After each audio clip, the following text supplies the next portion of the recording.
Vous êtes bien, ok. Vous êtes bien à l'école du réel. C'est notre deuxième séance de ce séminaire qui, je le rappelle, la méthode est d'y aller par petites touches. Donc ce soir, la deuxième petite touche sur les 14 prévues. Donc deuxième séance du 13 octobre ce soir sur la question du transfert. Reprenons au début. C'est ça les petites touches. On va y aller doucement. Reprenons au début lorsque Freud parle de transfert, entre guillemets, transfert, voire même il parle par moments de pensée du transfert, au début. Il vise un mode de déplacement par lequel le désir inconscient s'exprime et se déguise au moyen du matériel fourni par les restes préconscients de la veille. Je renvoie aussi ici surtout à Die Traum de Tung, l'interprétation des rêves de 1900, PUF, la version PUF traditionnelle, page 461. Mais il parle aussi bien des transferts que du transfert, comme nous l'avions évoqué la dernière fois. Et c'est au pluriel qu'il s'agit d'une opération élémentaire par laquelle une représentation inconsciente se fait représenter par le truchement d'une condensation, d'un déplacement, etc., par une représentation préconsciente. Voilà. C'est un rappel. Au singulier, c'est tout autre chose. Attendez. Qu'est-ce qui se passe là? Attendez, je ne suis plus branché. On vous entend. Hein. Vous m'entendez, mais je ne vois plus personne. Qu'est-ce qui se passe là? Qu'est-ce qu'il faut faire? Vous ne pouvez pas me secourir là? Si quelqu'un sait comment faire, ils peuvent réactiver le micro sans problème. Parce que là, vous avez peut-être juste fermé la page, je ne sais pas. Est-ce que quelqu'un aurait une idée? Sinon, vous pouvez continuer, mais on vous entend. On vous voit et on vous entend. Très Vous bien. me voyez? Oui, aussi, oui. Ah bon? Mais moi, Ah je oui. ne vois plus rien. Je ne vois plus rien. Oui, c'est peut-être la page Zoom qui s'est fermée pour vous tout en continuant de fonctionner. Alors, Peut-être qu'elle est en bas. en bas. Oui, dans la ligne du bas, vous avez peut-être cliqué sur l'image. Bolt, l'assistant virtuel. Salut, je suis Bolt. Qu'est-ce qu'il faut faire? Oh là là là là là. Quelle histoire. Comment faire alors? Écoutez, je vais continuer. Appuyez sur le icône de Zoom, s'il vous plaît, et ça va revenir, je pense. Non. En bas, sur l'icône de Zoom. Dans mon ordinateur en bas? Tout à fait. Est-ce que vous avez la barre Mac avec toutes les icônes en bas? Oui, c'est ça.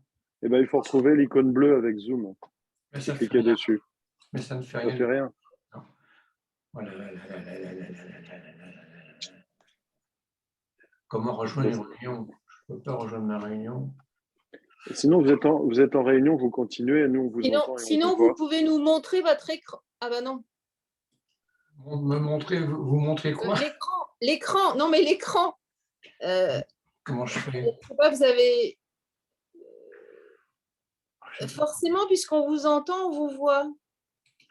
Et pourquoi moi je ne vous vois pas? Vous avez dû réduire. J'ai dû réduire. Le transfert fonctionne, on peut continuer. D'accord. Zoom US. Masquer Zoom, masquer. Laisser un commentaire à propos de Zoom Service. Écoutez, je continue à parler parce que connexion peut-être. Connexion. Ben non, vous êtes connecté. Non, ça ne doit pas être ça. Ça doit être quelque chose de très simple. Voilà, voilà revenu. Bon, ben voilà. Bon, alors je disais, on l'avait dit au pluriel, on avait fait un rappel au singulier maintenant. Transfert, c'est tout autre chose.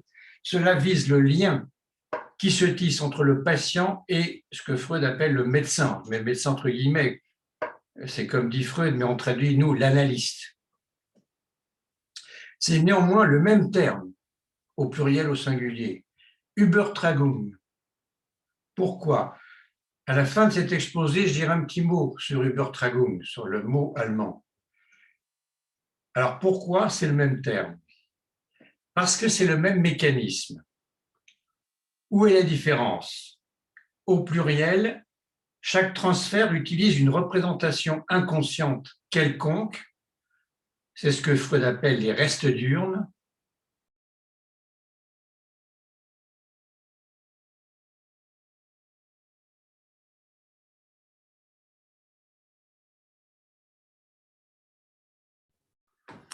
Cette fois, on vous a perdu.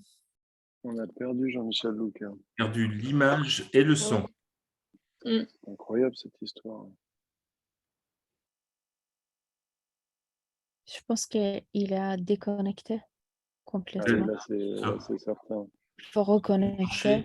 Oui, il faut juste qu'il refasse la méthode de cliquer sur le lien, quoi. Oui. Contacter par SMS, Philippe. Ouais, je vais lui écrire. Hein.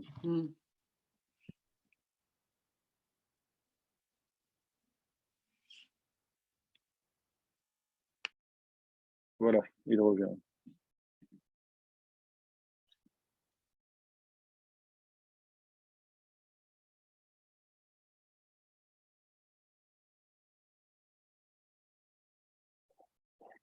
Non? Alors, on vous entend à nouveau à l'instant. Voilà. Alors, avant de vous lasser, je vais continuer. Il faut que vous remettiez votre caméra aussi. Voilà. D'accord. Il y a tout là. Hein. Bon, pourquoi ce même terme d'Übertragung? Parce que je disais, c'est le même mécanisme. Et je me demandais où est la différence? Où est la différence? Au pluriel, chaque transfert utilise une représentation inconsciente quelconque, c'est ce que Freud appelle les restes diurnes du rêve, c'est-à-dire les Tagesreste. Au singulier, les représentations préconscientes mobilisées appartiennent toutes à ce que Freud appelle dans la 27e conférence évoquée à la dernière séance, la personne du médecin. La personne du médecin. Donc, au tout départ, le transfert pour Freud n'est théoriquement qu'un cas particulier de déplacement de l'affect d'une représentation à une autre. Mais alors là, dans la cure, pourquoi est-ce que la représentation de l'analyste, c'est cette représentation qui est choisie d'une manière privilégiée? Pour deux raisons, va répondre Freud. La première, c'est que cette sorte de reste diurne est toujours à la disposition du sujet. La seconde, c'est que ce type de transfert favorise la résistance. Car dans ce cas, l'aveu du désir refoulé est donc dans ce cas particulièrement difficile. Je réfère à deux textes. Zur Psychothérapie der Hysterie de 1895, sur la psychothérapie de l'hystérie, et sur Dynamique der Übertragung de 1912, qu'on a vu la dernière fois, la dynamique du transfert. Et à cette époque, le transfert reste conçu comme très localisé. Un transfert, chaque transfert, se traite comme tout autre, c'est-à-dire comme un symptôme, afin de restaurer la coopération confiante et permettre la continuation de l'influence du médecin. Mais cette influence, à cette époque, chose curieuse, très curieuse, n'est jamais mise en rapport avec le transfert. Freud ne fait pas du transfert quelque chose qui fait partie du tissu même de la relation thérapeutique, ce qu'il est pourtant. Il en est toujours au même point dans le cas d'Ora, 1901, où il explique que ces transferts, au pluriel, doivent être expliqués et détruits un par un. À partir de 1909, après, je ne sais pas si c'est un ratage, mais quelque chose comme un ratage de la cure de l'Omura, 1907-1909, et après, dans un premier temps, avoir énoncé le contraire, qu'il avait réussi la cure, après, il va comprendre qu'il n'a pas tout à fait réussi, toujours à cause de la question du transfert. En effet, il est question dans ce cas de permettre ou non des gratifications aux patients, discussion qui paraît aujourd'hui superflu, dépassé, et des hésitations quant au cadre non strict qui anime Freud, mais qui lui permettent, en faisant des essais et des erreurs, en même temps de commencer à se repérer avec les avatars de l'Oedipe. À partir de ce moment-là, 1909, à partir de la cure de l'Omora, tout va changer. Cette cure a manqué de temps et de profondeur, avouera Freud. Alors, de profondeur, Freud est responsable. Il a manqué de temps parce que l'Omora, c'est la guerre, et il va d'ailleurs disparaître. Cette cure a manqué de temps et de profondeur, avoue Freud, et poussé par Ferenczi en 1909, qui publie son premier article à ce sujet. Son premier article, je l'avais cité la dernière fois, c'est Transfert et introjection, où il montre, Ferenczi, comment le patient fait inconsciemment jouer à l'analyste le rôle des imagos parentales. Imago, c'est le terme de Freud à l'époque. Freud fait son virage à partir de 1909. Il ne s'agirait plus désormais de parler que du transfert au singulier. Le transfert, donc, tel que nous le connaissons aujourd'hui dans la psychanalyse, mais qui sévit aussi dans la suggestion ou encore dans l'hypnose. Zur Dynamik, c'est donc le premier exposé d'ensemble qu'il consacre à la question. Il y souligne que le transfert est dépendant de prototypes, c'est-à-dire d'imagos, donc le terme de Jung. Quels sont ces imagos, quels sont ces prototypes? Le père, la mère, le frère, etc. Et Freud va dire, le médecin sera inséré dans l'une des séries psychiques que le patient a déjà formées. Il le dit comme ça textuellement, je vous cite, c'est la citation. Cependant, ça se complique un peu, il n'y a pas un transfert, mais deux. Un positif et un négatif, sur le modèle des composantes positives et négatives du complexe d'Oedipe. Positif et négatif désignent la nature des affects transférés, et non, comme des fois certains ont tendance à le penser, le retentissement positif ou négatif, favorable ou défavorable du transfert dans l'analyse. C'est bien la nature des affects. Alors, entre 1909 et 1912, Freud fait sa révolution sur le transfert. À partir de sa pratique, c'est l'extension de la notion de transfert. Il s'agit d'une dynamique dans un espace nouveau, structurant l'ensemble de la cure sur le modèle des conflits infantiles. C'est à partir de là que Freud aboutit à cette notion neuve et si importante de névrose de transfert dans son deuxième texte théorique, texte de 1914, que j'ai cité la dernière fois, qu'on appelle en français « Remémorer, répéter et, grâce à l'intervention de Laplanche et derrière Laplanche Lacan, et perlaborer », non pas remémorer, répéter et élaborer comme ça avait été d'abord traduit. Donc remémorer, répéter et perlaborer. C'est là qu'il introduit la névrose de transfert. La névrose du passé. La névrose du passé ne peut pas être traitée aujourd'hui comme telle par le psychanalyste. Car justement quoi? Elle est passée, elle est du passé, elle est plus ou moins d'une certaine manière dépassée, et on ne peut pas revivre le passé car on n'y est plus. Mais le transfert sur le psychanalyste permet de recréer une nouvelle névrose artificielle, mais actuelle, avec les mêmes éléments revivifiés du passé. Une névrose actuelle, donc, identique dans ses éléments pathologiques à la névrose infantile d'antan. Avec les remémorations, puissamment appelées les répétitions en cercle vicieux qui vont se reproduire et la perlaboration attendue par le psychanalyste de son patient, la nouvelle névrose artificielle devient traitable et donc supposée guérissable. D'abord aperçu comme un obstacle majeur, obstacle c'est le mot de Freud, hein, obstacle majeur parmi d'autres, et qui s'oppose à la remémoration, sorte d'idée fixe freudienne pendant longtemps, le transfert, note Freud, surgit à un moment important. Et ce n'est pas n'importe lequel. C'est au pied du dévoilement. car c'est une forme de résistance qui signale la proximité du conflit inconscient. Ainsi, le transfert devient bien à la fois et contradictoirement ce que Freud appelle résistance de transfert à la fameuse remémoration verbalisée. Übertragungswiderstand. Widerstand veut dire résistance. Übertragung, vous savez maintenant que c'est le transfert. Übertragungswiderstand est le terrain où se met en scène, se répète la problématique singulière du patient. Et bien sûr, c'est cette seconde dimension qui va, au regard de Freud, désormais prévaloir.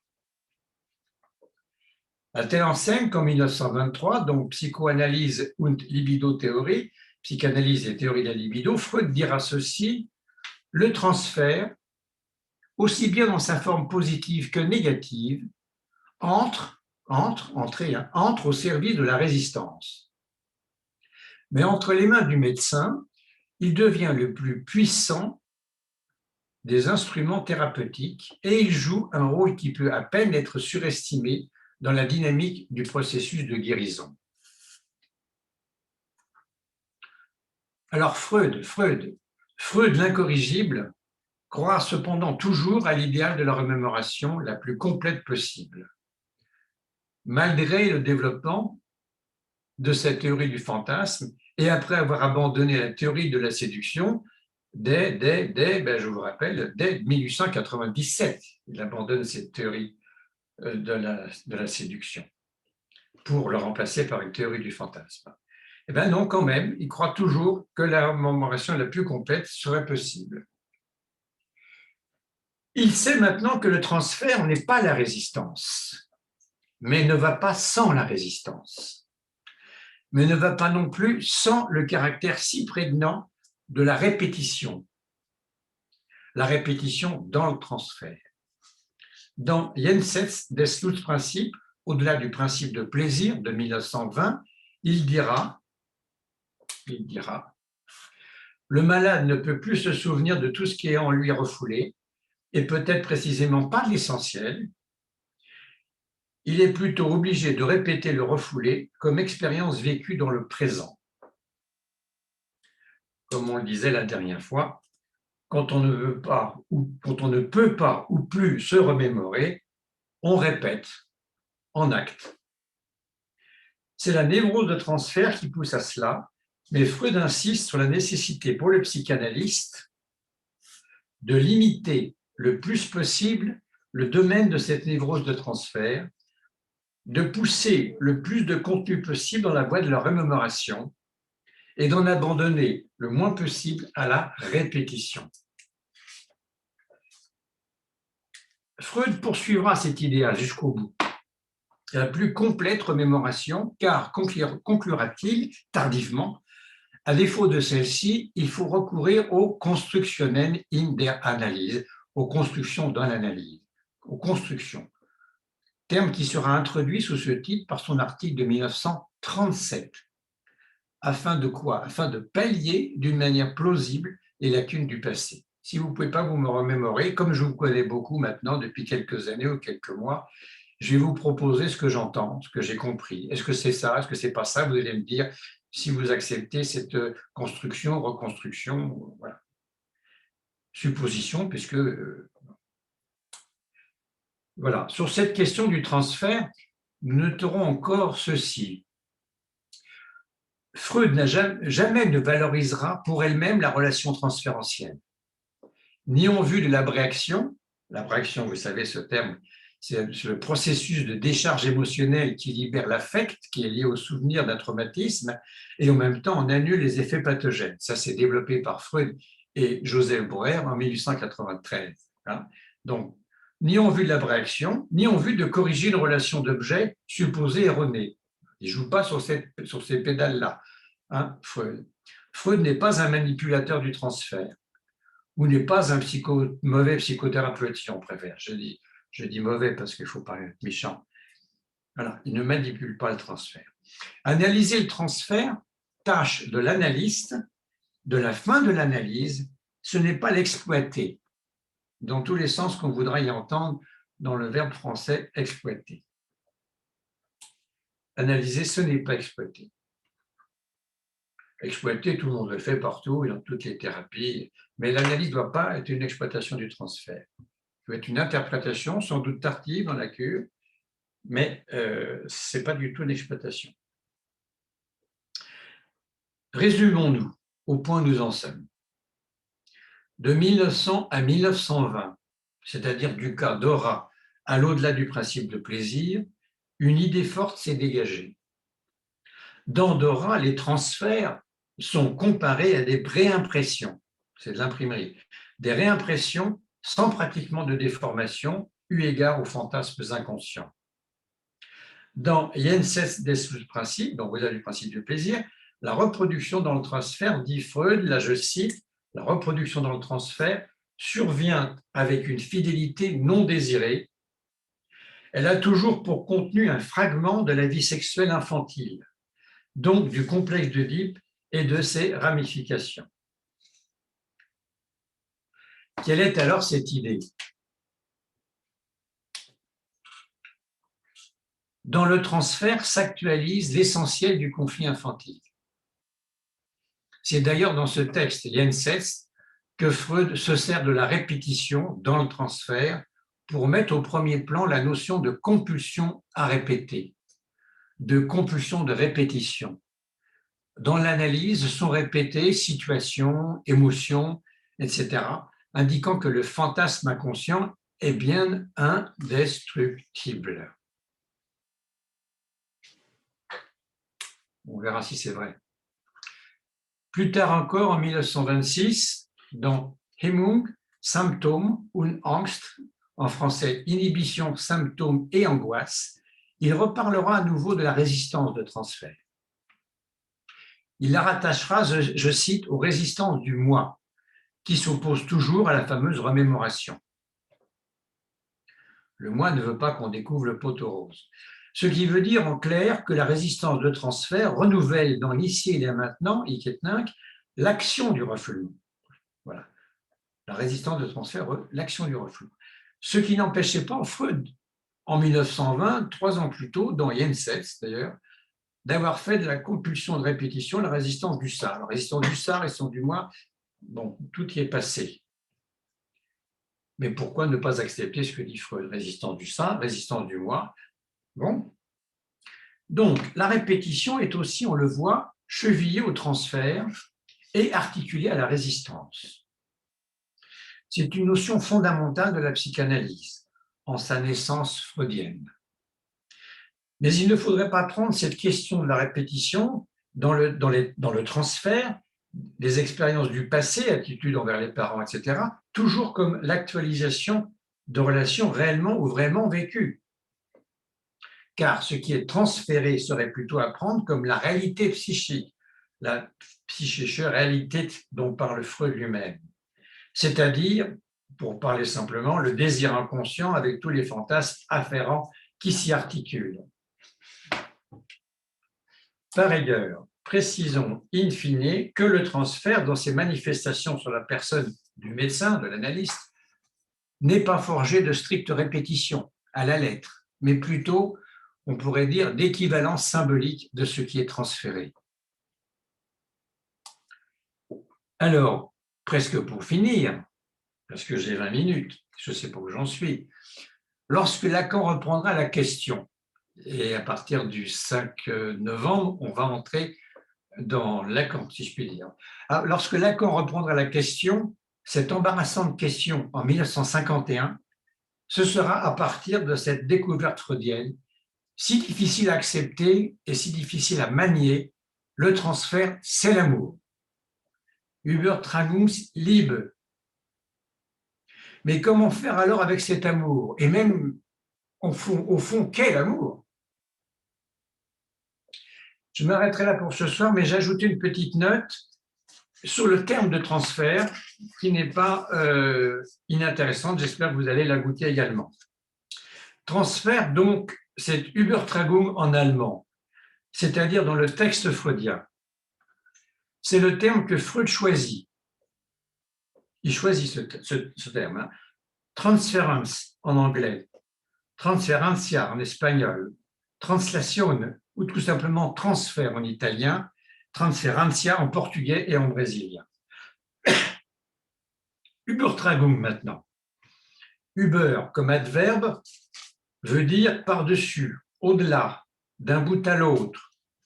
Über comme préposition signifie sur, au-dessus de, par-dessus, de l'autre côté de, au-delà de. Comme dans les expressions courantes, les germanophones m'excuseront, sich über etwas hinwegsetzen, non, hinwegsetzen, se mettre au-dessus de quelque chose. Ou tout simplement, über Paris reisen, passer par Paris. Über die Straße gehen, traverser la rue. Steht über mir, il m'est supérieur. Voilà des expressions qui utilisent ce que je viens de dire. Voilà pour Über et pour tragen, le verbe. Tragen, c'est porter, c'est supporter, c'est soutenir, c'est endurer, c'est tolérer. C'est aussi porter au sens d'être vêtu, être vêtu de, avoir mis. C'est encore d'un point de vue physiologique, porter au sens d'être grosse, grosse de, d'être pleine. Et pour la terre, ça peut dire rapporter, produire. Mais tragen signifie aussi inscrire, porter sur un registre, tenir compte. Vers etnissen Rechnung tragen, tenir compte des circonstances. Ein ou der Träger, c'est le porteur de personnes ou le support de choses. C'est aussi le sommier. On se rapproche du divan. Hein. Au sens figuré, c'est peut-être le représentant d'une idée, par exemple. Tragezeit, c'est le temps de la gestation. Trägheit, c'est l'inertie, l'indolence, la lenteur, la paresse. Träge est l'adjectif qui signifie inerte, indolent, lent, paresseux, fainéant. Enfin, Trage est le nom pour le brancard, la civière, mais encore la portée ou la ventrée. Et quelques autres noms composés, bien entendu, dont je vous fais grâce. Mais lorsque se conjoignent Über et Tragen, qu'est-ce que ça donne? Ça donne Über, trait d'union, Tragen. C'est tout d'abord littéralement porter de l'autre côté. Écrit en un seul mot, Übertragen, c'est transporter, transmettre, passer une traite. C'est aussi étendre le sens des mots, traduire, rendre. C'est encore conférer, déférer le pouvoir. Übertrag désigne le transport, mais aussi le transfert. C'est aussi le report en comptabilité. Ce qui est übertragbar est transmissible, traduisible. Et Übertrager est une bobine d'induction en électricité. Voilà, vous voyez comment ça tourne. Enfin, Übertragung. C'est aussi bien le transport, la translation, la transmission, le virement des sommes que l'extension de sens, la traduction ou la transposition. Ainsi, comme on peut l'entendre, les métaphores bancaires autour de l'Übertragung ne manquent pas. En français, pour le terme de transfert, il y a quelque chose qui de même vire au transport de fonds, au déplacement de valeurs, de droits, d'entités, au transfert de fonds, je l'ai dit, au transfert de propriété aussi, transfert de technologie, dit-on également aujourd'hui, bien plus récemment dans la langue. Transfert pour le français est attesté dès 1724, probablement emprunté au latin transférer, FE2RE, employé sur des registres commerciaux. Transférer est attesté dès 1355 chez un auteur comme Bersuire, avec pour dérivé transfèrement, 1704, transférable, 1829, déjà repéré une première fois en 1596, qui renvoie à translation. Alors, translation est attestée dès 1330, au XIVe siècle, comme terme juridique, mais dès 1220 au sens de action de faire passer des personnes dans une autre situation. Mais aussi transport d'un corps au XVIIe siècle. Le terme est emprunté du latin translatio, soit transport, transfert, dérivé de translatus, qui est le participe passé de transférer. A signifié aussi traduction, comme en latin, depuis le XIIe siècle, sens aujourd'hui hors d'usage en français depuis le XVIe siècle. Serait également à mentionner translaté, tel qu'il s'employait au XIIe siècle, ou translateur en 1712, également hors d'usage, remplacé par le verbe traduire et son substantif traducteur, avec le même sens de faire passer. On se souviendra ici de l'anglais to translate. Si on parle à partir du latin, ben oui, c'est transfert pour nous français, hein. C'est transfert, mais si on parle à partir du grec, c'est métaphore, qui veut dire la même chose. Voilà. Métaphore, portée au-delà. Transfert, portée de l'autre côté. Übertragung, la même chose. Voilà. Übertragung, transfert, métaphore, voici des équivalents. En français, donc, on a gardé transfert et Freud a choisi Übertragung. J'en ai terminé pour ce soir. Je ne sais pas combien de temps j'ai mis. J'ai mis un peu plus de temps, mais il y a eu des... Voilà. C'est terminé. On a une petite demi-heure pour nous exprimer.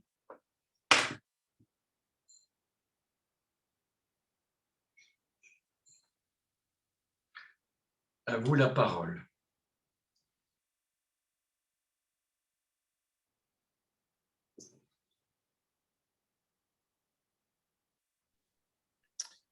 J'aurais une remarque.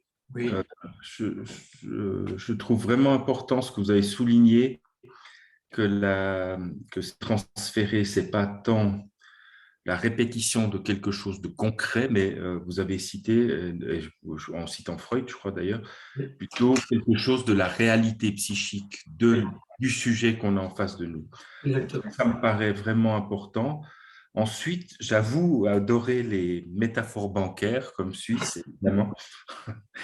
Mais ça renvoie quand même aussi à l'idée d'un fond, à l'idée de quelque chose d'extrêmement précieux pour le sujet, dont il n'a pas forcément, quelque chose de précieux qu'il a en lui, qu'il possède, mais qu'il ne sait pas qu'il possède, qui est précieux et qu'il met en jeu dans le lien à l'analyse. Ça, c'est quelque chose que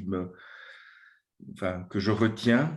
Je suis moins séduit par la question de la traduction, même si effectivement dans l'étymologie, dans l'analyse du mot Übertragung, du mot transfert, la question de la traduction joue aussi un rôle, puisque, pour ce qui me concerne, c'est quand même cette idée, soutenue par Lacan d'ailleurs, que c'est l'inconscient qui interprète. Ça veut dire que c'est pas tant... Mais bon, là, on est beaucoup plus loin, on n'est pas dans Freud à ce moment-là. Mais ça, c'est ce que je voulais souligner. Et puis aussi, dernier point, reprendre quelque chose que vous avez dit la dernière fois, le transfert, ce rapport entre un savoir et un bout de corps. Oui. Et j'avais envie de poser la question, ça ressemble quand même passablement à la notion de fantasme, un savoir et un bout de corps. Voilà, j'arrête ma question. Oui. Oui, tout à fait, tout à fait. Difficile de reprendre ce savoir et bout de corps, oui. Je crois qu'il faut, bon, je ne vais pas répondre ce soir, mais je crois qu'il va falloir attendre à partir de la prochaine fois. Je botte en touche là, un petit peu, mais à partir de la prochaine fois, on va on va aborder à partir de 1951 comment Lacan revient sur cette question. Je crois qu'il faut rentrer dans Lacan pour pouvoir élargir un peu cette notion. Là, on a fait Freud pendant 2 séances, on y reviendra bien sûr, mais on va surtout aborder cette articulation ou des articulations Freud-Lacan des années 51, la prochaine fois le 5 novembre. Voilà. Alors, oui, savoir et bout de corps, c'est les deux piliers, c'est les deux jambes sur lesquelles ça avance, le transfert. Et quand vous dites que le transfert, le sujet ne sait pas, c'est vrai, il ne sait pas au début à quel point c'est important, à quel point c'est précieux ce qu'il apporte, mais au mieux, il va quand même le découvrir au fil du temps, des mois ou des années.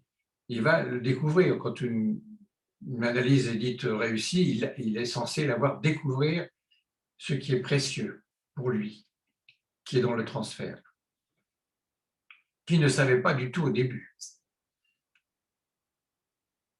Il ne s'agissait donc pour ça qu'on ne peut pas du tout expliquer aux gens quoi que ce soit.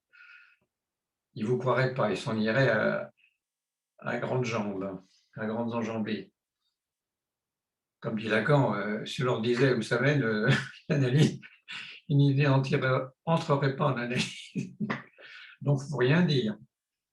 Mais on peut découvrir des trésors, soi-même comme trésor, son inconscient comme trésor. Vous voyez, je ne réponds pas. Hein. Je ne réponds pas, mais je ne suis pas du tout en désaccord. Peut-être quelqu'un peut dire quelque chose. Hein. La réponse me convient très bien. Qui a dit ça? Oui. Qui a parlé là? C'est monsieur Regamal. Oui, votre réponse me convient très bien et je saurai attendre la prochaine fois et les autres aussi. Voilà, c'est pour vous faire revenir. Mais on peut poser des questions moins pointues, hein. On peut parler tout simplement. C'est ça l'analyse au fond. Comme dit Freud, hein, dans la analyse, qu'est-ce qu'ils font ces deux-là? Ben, ils se parlent. Voilà, ils se parlent. Voilà ce qui répond à l'administratif, aux fonctionnaires qui demandent qu'est-ce que c'est que l'analyse. Qu'est-ce qu'ils font ces deux-là? C'est mystérieux. Ils s'enferment dans une pièce. Tout de suite, c'est tout à fait bizarre. Hein. S'enfermer dans une pièce, c'est tout à fait... Eh bien non, Freud répond, ils se parlent. Voilà, ils se parlent. C'est difficile aujourd'hui de se parler. Hein. Justement, quand on ne se parle plus, les sujets et les états, on se fout sur la gueule, comme on dit vulgairement. C'est la guerre. On se tape dessus quand on ne peut plus se parler. Donc, on remet en route la parole. Nous, les analystes, on essaye.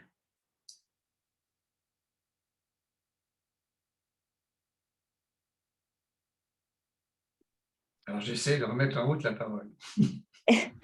Moi, j'ai une petite question.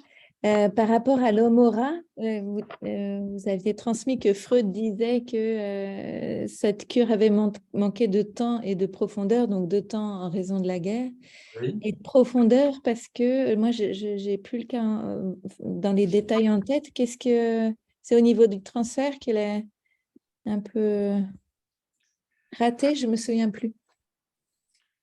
Bah, j'espère que ce n'est pas une mauvaise allusion à l'Homora, parce que manquer de profondeur, bon, si vous connaissez le texte, c'est peut-être pas de ce côté-là, si je puis dire. Mais manquer de profondeur, il s'auto-accuse quand il dit ça, Freud. Il s'auto-accuse parce qu'il se perd dans des détails, il se perd à certains moments, je ne sais pas si vous vous souvenez, à certains moments, il est question que est-ce que l'Homora il peut manger pendant la séance d'analyse, est-ce qu'il peut grignoter, est-ce qu'il peut apporter à manger, est-ce que Freud peut l'autoriser à ça? Freud, il bafouille là-dessus. Hein. Il est pas dans une... il invente la psychanalyse. Hein. Bon, tout ça n'a pas fait du bien à la cure. Voilà. Qu'il ne soit pas un peu plus positionné. C'est comme pour Dora. Il n'est encore pas positionné. C'est deux cas ratés. Hein. Dora, on en a parlé, on va en reparler. Et l'homme aura aussi. Ça échoue. Mais alors, ça n'empêche pas de dire que c'est réussi. Et c'est plus tard, je ne sais plus quand, mais je ne sais plus. Quelqu'un dit, c'est pas si réussi que ça. Puis après, il dit, c'est pas réussi du tout. Voilà. Pourquoi ce besoin de dire que c'est réussi? Pour Dora, il l'a sauvé en disant, mais oui, mais une cure, ça peut être raté. Mais quand le patient ou la patiente s'en va, l'analysant, quelques années après, on peut voir que c'est quand même réussi. C'est raté, mais c'est quand même réussi. Il essaye de faire le même coup avec l'Homora. C'est réussi, et puis après c'est moins réussi, et après c'est raté, mais c'est peut-être un peu réussi. Voilà. Il suffit d'attendre 2-3 ans d'analyse, et puis après 10 ou 12 ans plus tard, quand il a quitté l'analyse, vous voyez, c'est réussi, puisqu'il est devenu ci, il est devenu ça. C'est un peu gênant. Voilà. C'est un peu gênant, mais quand on invente une discipline, voilà. Donc, encore faut-il savoir ce qu'il entend par réussi. Oui, c'est ça. Oui, C'est ça, ce qu'il entend par réussi. Est-ce qu'on pourrait dire que ce qui réussit, c'est quand même de faire avancer la conceptualisation, la théorie psychanalytique, Oui, c'est par ça. exemple? C'est ça. Et puis, il y a quand même des challengers. Il est quand même, sur cette question du transfert, il y a quand même Ferenczi qui le double, qui le précède. Il dit non, c'est pas ce que dit Ferenczi, moi je dis autre chose. À l'époque, il y a Jung, il y en a d'autres. Freud a toujours peur d'être dépassé. Il a raison, il a raison. Il met très longtemps à parler du transfert. Il dit, j'ai perdu 10 ans. 10 ans, l'analyse a perdu 10 ans à cause de moi parce que je n'ai pas abordé cette question, difficile question. Et vous verrez que c'est marrant que Lacan dit une chose pareille aussi. Il dit, j'ai mis 10 ans à pouvoir aborder cette question. Je n'en voulais rien savoir. C'est tout au début du séminaire Le Transfert. Je n'en voulais rien savoir. Voilà. Les deux disent la même chose, que cette question est embarrassante et ils mettent une dizaine d'années avant de l'aborder. Pour Lacan, ce n'est pas très grave. Pour Freud, il dit que ça a retardé la conceptualisation de la psychanalyse, ça a retardé l'avancée de la psychanalyse. Donc, ce n'est pas n'importe quelle question, c'est du transfert. Ce n'est pas rien. Et tous les deux sont d'accord, c'est l'amour. Mais quel amour? On va aborder ça plus tard. Quel amour? Quel amour? C'est le même tissu, dit Freud. C'est même comme un tissu, c'est le même tissu, c'est le tissu de l'amour. Est-ce que c'est le même amour?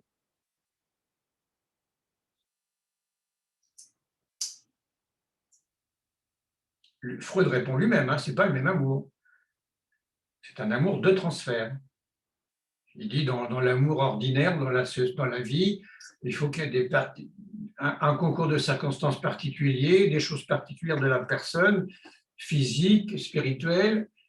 C'est pas tout le temps comme ça. Bon, alors que dans l'analyse, c'est systématique. Dit Freud, c'est systématique. Donc déjà là, c'est pas le même amour. Ça déclenche pas le même amour. Alors Freud en fait un amour sur la personne du médecin. Lacan, ça va être un petit peu autre chose. Il fait sur l'amour du savoir. Mais on verra ça un petit peu plus tard. On va y aller par petites touches. Si je ne me tais pas, vous n'allez rien dire.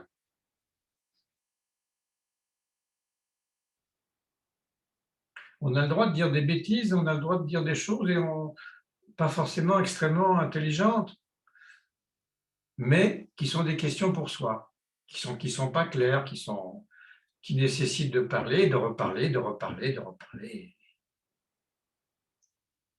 Quand les gens viennent, je ne sais pas s'ils viennent en analyse, mais quand ils viennent demander je ne sais pas quoi, les jeunes, à la fin de la séance ou la deuxième séance, ils disent bon, est-ce que vous voulez, bon maintenant, voulez-vous, on va faire un bilan. Vous dites qu'est-ce que je suis. Ils ont dit 3 mots et il faut tout de suite leur dire ce qu'ils sont. Il y a bien d'autres disciplines qui vous diront au bout d'une ou deux séances ce que vous êtes, mais pas dans l'analyse. Je ne vous connais pas. Combien d'éléments interviennent des fois au bout de 6, 7, 8, 10 ans, qui n'étaient pas là pendant 10 ans. Et d'un seul coup, il arrive quelque chose de monstrueux à saisir. L'analyse est très, très particulier par rapport au champ des thérapies, disons, en général. C'est très particulier.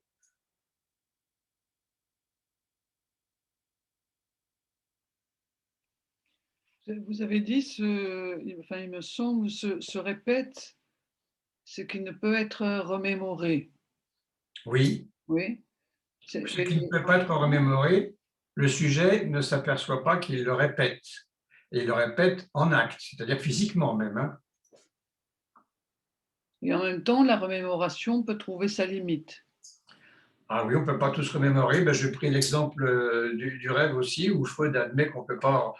Et à l'ombilique du rêve, il y a un moment, on n'arrive pas.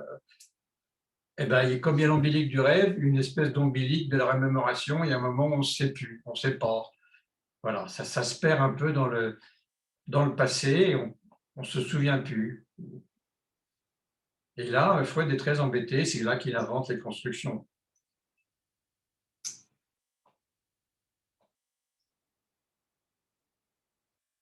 Ce qu'on ne peut pas répéter, on le répète. Ce qu'on ne peut pas se remémorer, on le répète.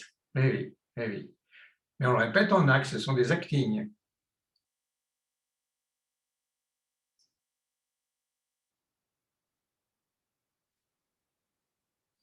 Qui peuvent être des acting in, des acting out.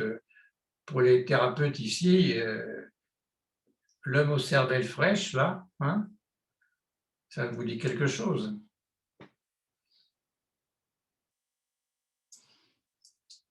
On ne va pas développer, pour ceux qui ne savent pas, on ne va pas développer ça maintenant. Mais bon, oui, ça oui. Donc, du coup, la construction qui est proposée, elle vise à quoi? Parce que c'est qu'il ne peut pas se remémorer comment la construction va faire un lien, c'est par ce que va en dire l'analysant ensuite, les nouvelles associations que ça produit. Les constructions, c'est tout simplement ce que l'analyste, au bout d'un certain temps, de mois ou d'années, sait de son patient, sait, du verbe savoir, et il peut ramasser ça et lui dire vous ne souvenez pas, ou ce que vous racontez comme ça, c'est peut-être pas tout à fait comme ça que ça s'est passé. Je vais vous proposer, ça c'est Freud, hein, je vais vous proposer une construction, une façon de ramasser tout ce que je sais de vous et que vous m'avez dit, pour voir si ça s'est passé comme ça. Est-ce que voilà, cette scène-là, ça s'est passé comme ça? Moi, je suppose que ça s'est passé comme ça avec tout ce que vous me dites et tout ce que j'entends de vous. Vous me dites oui, vous me dites non. Bon, si vous me dites non, ce n'est pas grave, c'est que je me suis planté. Mais si vous me dites oui, pas par complaisance, mais si c'est pertinent pour vous, on va peut-être avancer d'un pas sur cette remémoration qui manque. Voilà. Parce qu'il y a toujours ce fantasme chez Freud d'arriver à tout reprendre de passé. Tout reprendre ce qui s'est passé, voir où ça a déraillé. Et voilà. Je ne crois pas que Lacan, comme je l'ai connu, était aussi animé de cette question. On est vraiment, je vous le dirai la prochaine fois, on est vraiment dans un autre monde avec Lacan. On n'est plus à la même époque non plus, c'est plus bon, c'est plus les mêmes sciences qui étayent son propos.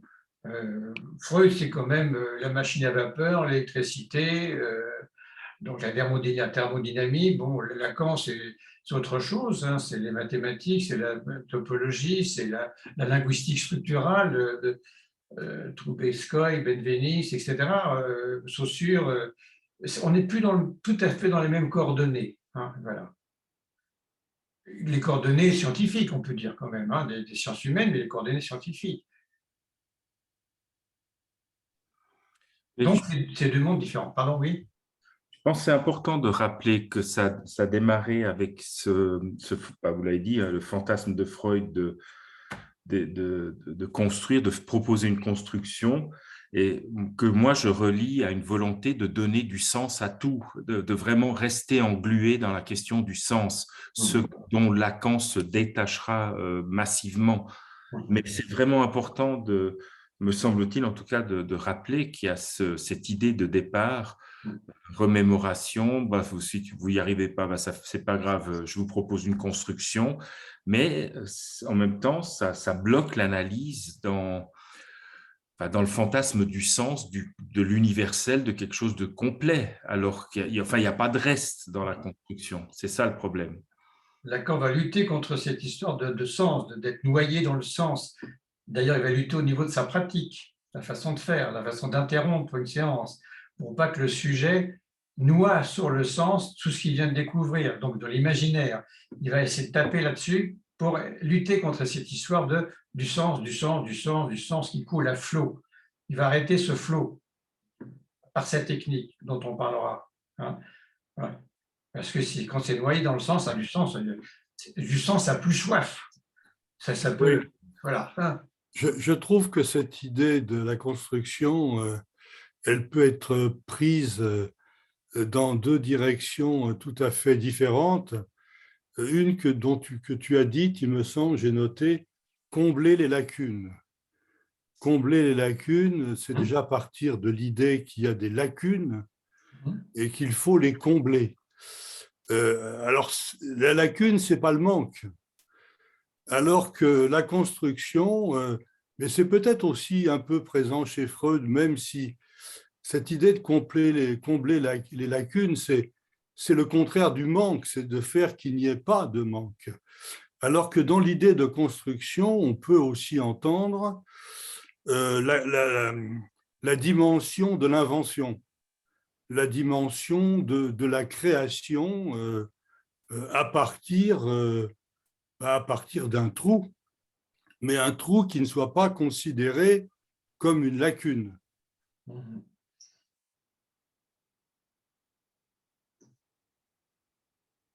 Oui, oui, je reçois très bien ce que tu dis, Bernard. Oui, oui, tout à fait. C'est-à-dire que le mot lacune, c'est un peu péjoratif. Combler les lacunes, je trouve que c'est un peu péjoratif. Alors que construction peut avoir un sens tout à fait positif du côté de l'élaboration, la création, quelque chose qui se met en place et qui n'est pas boucher les lacunes, boucher les trous. Il y a eu une insulte faite à Lacan aussi là-dessus, à Lacan sa lacune. C'était une insulte agressive, comme toute insulte d'ailleurs. Donc ce mot de lacune, il n'est pas fini chez Freud, il va continuer. Oui. Un vide et une lacune, c'est pas pareil. C'est quoi une lacune? C'est une vacuole, quoi.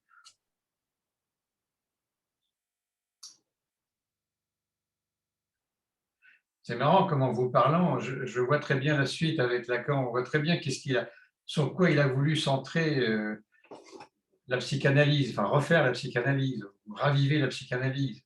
Là où il était englué par les freudiens, les post-freudiens, il ne faisait que répéter et faisait de la psychologie analytique.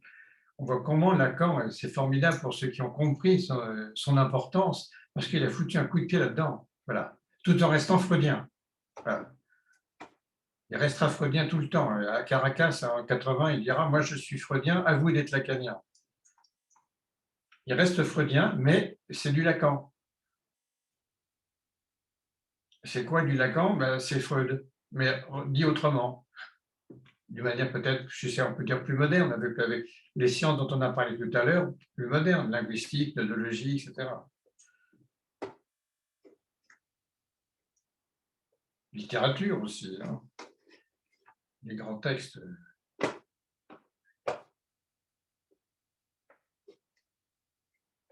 Une année, le séminaire de Lacan, c'est du côté de la mathésiste, mathématique. De l'autre côté, l'année suivante, c'est du côté de la poésie, la littérature, la philosophie. L'année suivante, on revient sur les mathèmes.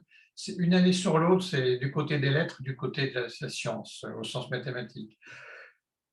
Il voulait équilibrer les choses, mais lutter contre le sens, le flot du sens, l'englument du sens.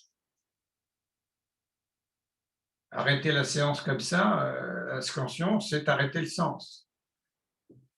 Arrêtez de trop comprendre. De toute façon, vous n'avez rien compris. On s'arrête là. Mais non, à demain. Ça, c'est l'air violent, mais ça casse. Ça empêche le sujet d'être dans le sens, c'est-à-dire dans l'imaginaire. D'imaginer qu'il a compris.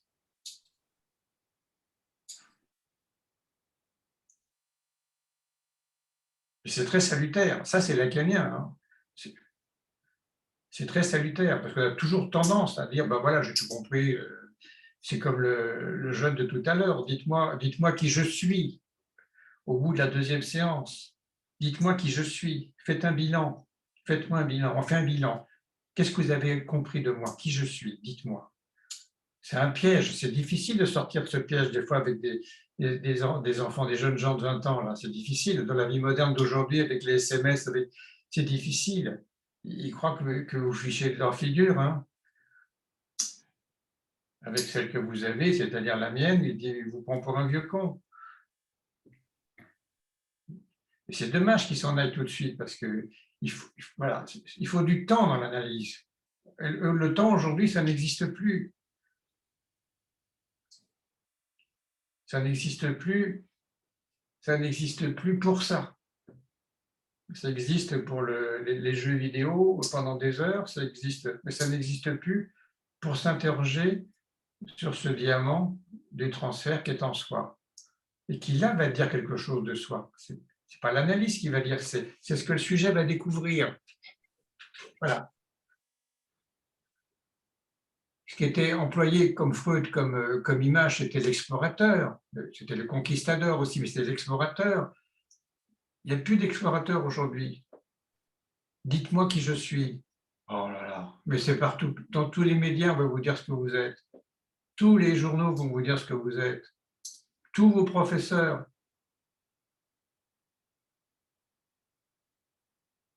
Votre famille vous a dit ce que vous étiez. Ça ne vous a pas trop réussi, alors arrêtez de demander à l'autre. On peut commencer par l'équivoque. Qui est-ce que je suis? Ben, tous vos objets. Vous suivez ça. Exactement. Exactement.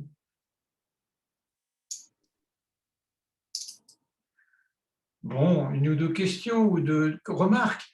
Moi, je préférais que vous fassiez des remarques parce que moi, je parle tout le temps, mais il faut me faire taire.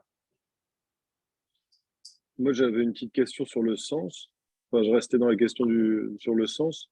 Ça me faisait penser à la psychose où tout fait sens tout le temps. Oui. Il y a une question de degré là dans la névrose où il y a une recherche de sens qu'il faut arrêter, et puis dans la psychose, le sens, ça va encore plus loin, où tout est capable de faire sens tout le temps. Parce que quand j'entendais ces phrases, tout fait sens, je me disais, mais ça, c'est la psychose.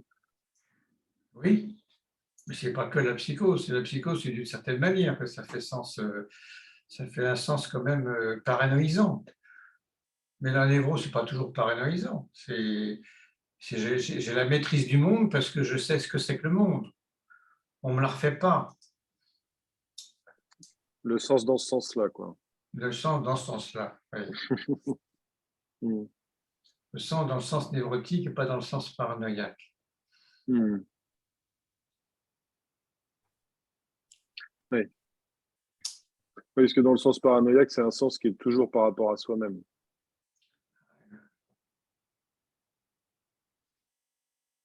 On va reprendre ça tout progressivement dans l'année, vous allez voir. Ça va recouper ce que vous dites. Là, on pose peut-être des questions un petit peu prématurément, parce qu'après, il va falloir ajouter tout ce que Lacan va apporter.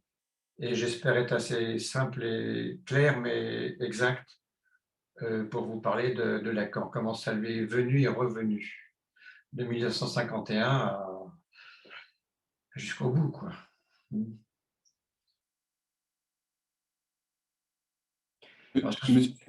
Pardon, Monsieur Lucas, vous avez une question à l'écrit de Isabelle Mosselin qui demande en quoi le sens est-il si préjudiciable pour l'analyse?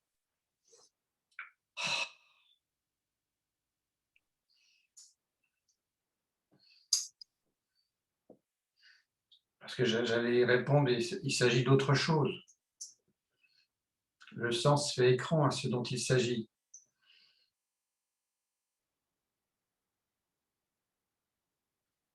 Le sens, par exemple, sature le manque, recouvre le manque, ne permet pas d'y accéder. Et le manque est peut-être plus fondamental à rencontrer dans l'analyse que le sens, où toute la psychologie va vous en donner du sens. Et on ne vient pas chercher du sens, il faut aller chez le psychologue. Mais dans l'analyse, il s'agit d'autre chose. Quand il s'agit de ne plus obéir à l'autre tout le temps, père, mère, professeur, médecin, qu'il s'agit un petit peu de se déterminer autrement, il va falloir aborder cette question du manque. Et pas toujours satisfaire l'autre, c'est-à-dire, comme on dit, manquer à l'autre, accepter de manquer à l'autre. Il n'est pas content, bon, il n'est pas content. Mais vous avez choisi ce que vous devez choisir en fonction de votre désir. Il va falloir introduire ce mot de désir, qui n'est pas vraiment chez Freud directement comme ça. Le Wunsch, ce n'est pas tout à fait le désir, même si ça peut l'englober. Mais chez Lacan, on va être dans cette question dure du désir, le dur désir de durer. Donc, le sens met comme un couvercle. Quand dans le train, dans le TGV, vous allez chercher un café, vous le ramenez, il y a un couvercle. Et ça ne sent plus le café du tout. Et quand vous ouvrez le couvercle, Voilà, le sens, c'est le couvercle. Le café, c'est ce qu'il y a à déguster. Par petites bouchées, disait Lacan. Je vais lui faire déguster par petites bouchées. C'est ce qu'il dit d'ailleurs pour Freud. Il aurait dû faire déguster par petites bouchées à Dora que ceci, que ceci, que cela. On y reviendra. Voilà. Voilà. Bon, il faut qu'on s'arrête si on veut respecter ce qu'on a décidé comme technique, comme méthode. Hein. Voilà. On a dit 1 heure, vous êtes fidèle à cette heure, dans 3 semaines, je parle 20 minutes, 20-25 minutes, et on a 30-35 minutes de discussion, et on va y aller petite touche par petite touche comme ça. Vous allez voir, je pense que ça va produire quelque chose vers le mois d'avril-mai. On se dit bonsoir alors, et merci de votre présence. Eh bien, attendez, il y aura Monsieur Philippe Moni va me transmettre l'enregistrement dans quelques heures ou 2-3 jours, et je vous transmettrai à tous l'enregistrement que vous avez reçu le premier, je pense. D'accord. Vous aurez le second. Merci. D'accord. Merci. Bonne soirée. Merci, Merci. bonne soirée. Merci beaucoup. Merci, bonsoir. Bonsoir. Au 5 novembre. Merci, Bonsoir. Jean-Michel. Comment je fais? Merci. Voilà, quitter. Toc. Bonne soirée. Bonsoir. Merci. Bonne soirée.